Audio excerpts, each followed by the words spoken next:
Good morning everyone, কেমন আছো তোমরা সকলে? আশা করছি খুব ভালো আছো। আমার নতুন একটি ভিডিওতে তোমাদের সকলকে জানাই অনেক অনেক স্বাগত আর অনেক অনেক ভালোবাসা। সকালবেলা কিন্তু এখন পড়াতে যাব বলে রেডি হয়েছিলাম, কিন্তু পড়াতে আর যেতে পারলাম না। কেননা আজ দুদিন ধরে আমার শরীরটা খুব খারাপ, জ্বরের সঙ্গে সর্দি কাশি লেগেই রয়েছে। তো এখন কিন্তু আমি রেডি হয়ে বসে রয়েছি। মা বলল চাটা খেয়ে তারপরে তুই পড়াতে যা, কিন্তু পড়াতে যেতে আমি আর পারিনি। তো মা আমাকে বলল চা খেয়ে ঘরে গিয়ে একটু শুয়ে থাক। আজকে কিন্তু রান্নাবান্না মাই করেছে, সবটাই তোমরা একে একে দেখতে পাবে।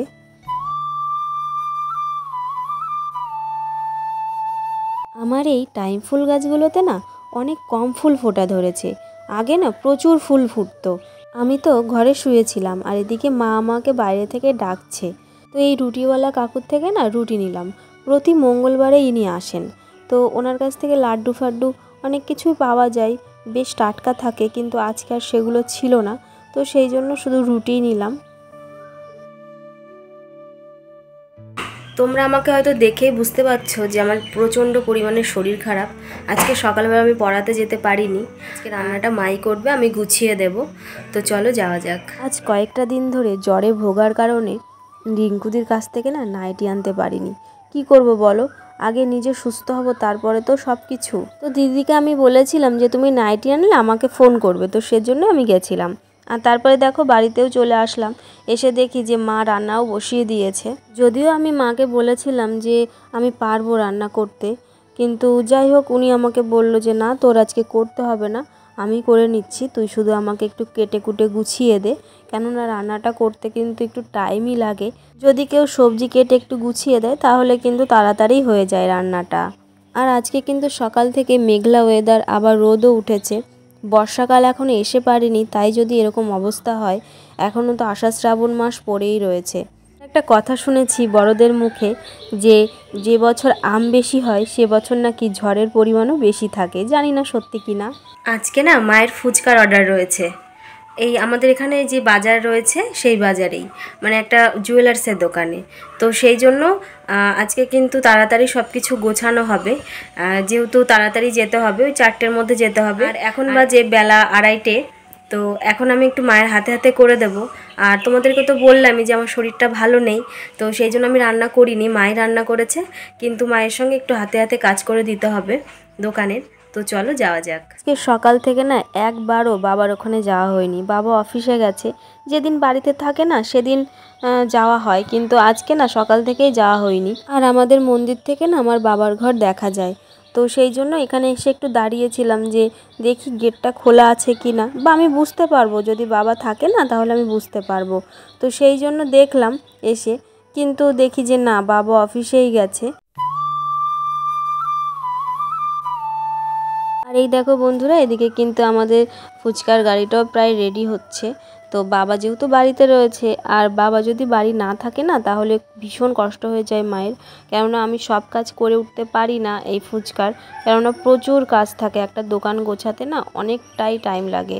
আজকে যেহেতু অর্ডার রয়েছে না, অর্ডার ছাড়াও যেদিন হাটবার, মানে আমাদের এখানে যে কাপড়ের হাট বসে, সেদিনকাও কিন্তু বাবা বাড়িতেই থাকে। আর এই দেখো এখানে কিন্তু মা ব্যাগের মধ্যে সব রকমের মশলা নিয়ে নিয়েছে। বাড়ি থেকে যেহেতু কিছুটা আলু মাখিয়ে নিয়ে যাচ্ছে, আর কিছুটা আলু নিয়ে যাচ্ছে যেগুলো আমরা চুলে দিয়েছি আমি আর আমার শ্বশুরমশাই দুজনে মিলে। দুপুরবেলায় ওয়েদারটা বেশ সুন্দর, মেঘলাও না, আবার এদিকে যে খুব রোদ উঠেছে সেটাও না। আর আমাদের তো বাগান বাড়ি, মানে যেখানে রোদ লাগে তো সেখানে রোদ লাগবেই, আর যেখানে ছায়া পুরোটাই ছায়া, এরকম অবস্থা। সারাদিন যা ভ্যাপসা গরম গেছে, এখন একটু হাওয়া হচ্ছে, তোমরা তো বুঝতেই পারছো, গাছের পাতাগুলো নড়ছে। আর কিন্তু চটজলদি করে আলু মাখানোটাও কমপ্লিট হয়ে গেছে।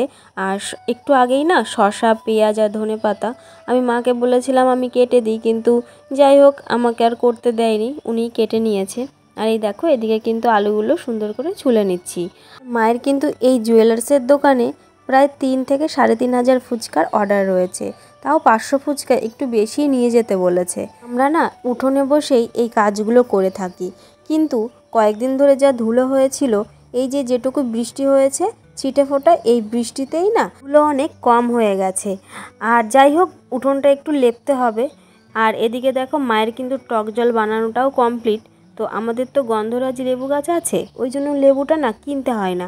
যখন লেবু থাকে তখন লেবু দেওয়া হয়, আর যখন লেবু থাকে না তখন ওই লেবু পাতা ব্যবহার করা হয়।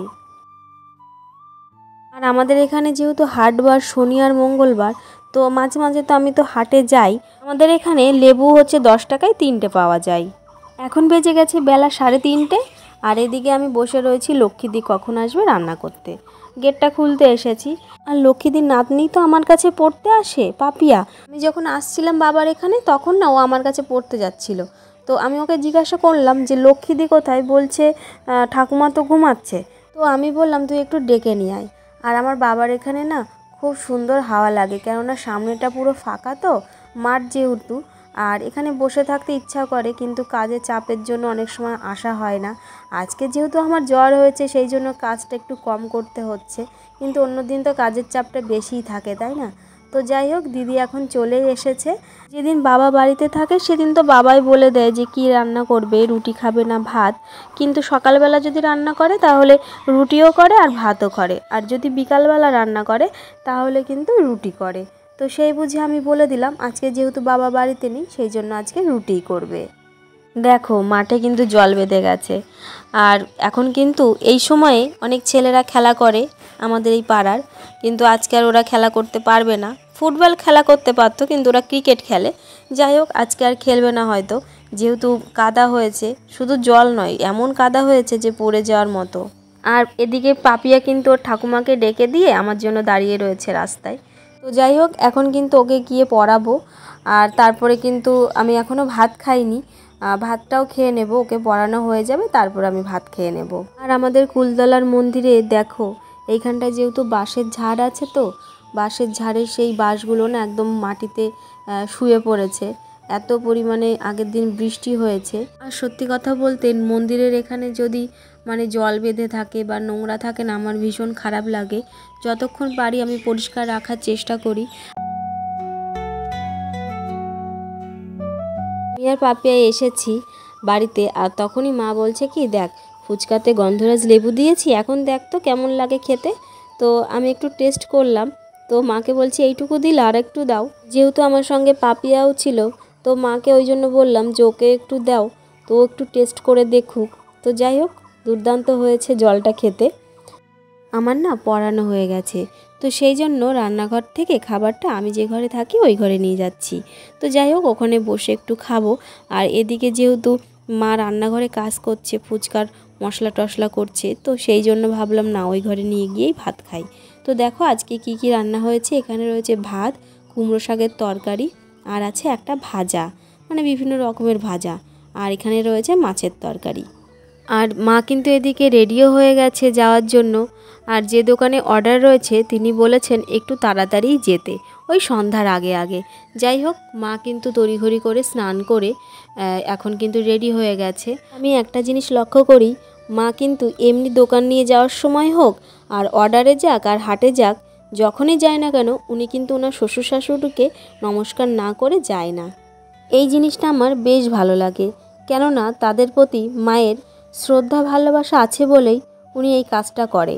সারাদিন আমাদের বাড়িতে কিন্তু প্রচুর কাজ থাকে, কিন্তু বিকালের পরে তেমন কোনো কাজই থাকে না। তো সেই জন্য বিকালের পরে কিন্তু আমি একদম একলাই থাকি, কেননা মা দোকান নিয়ে চলে যায়, এদিকে বাবাও বাজারে চলে যায়। সন্ধ্যার পরে আমি কিন্তু একলাই থাকি। সন্ধ্যাবেলা একজন পড়তে আসতো, কিন্তু এখন আর ও আসে না। আর এখন কিন্তু প্রায় সন্ধ্যা হয়ে গেছে। তো যাই হোক, আমি একটু উঠোন দিয়ে ঘোরাঘুরি করছিলাম আর কি। আর বড় জেঠিমা এখন সন্ধ্যা দেবে।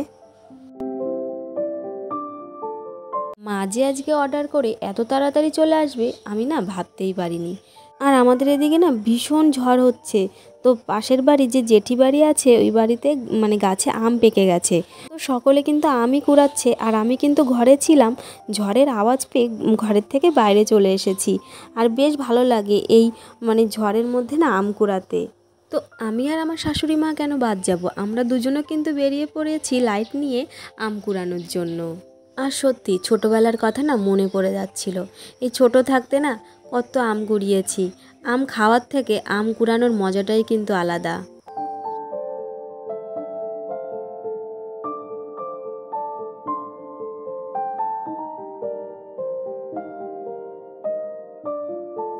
যাই হোক বন্ধুরা, আজকের ভিডিওটা কিন্তু আর বেশি বড় করব না। যদি তোমাদের আমার ভিডিওর কোনো কিছু ভালো লেগে থাকে তো প্লিজ তোমরা আমার চ্যানেলটি সাবস্ক্রাইব করো আর আমার পাশে থেকো।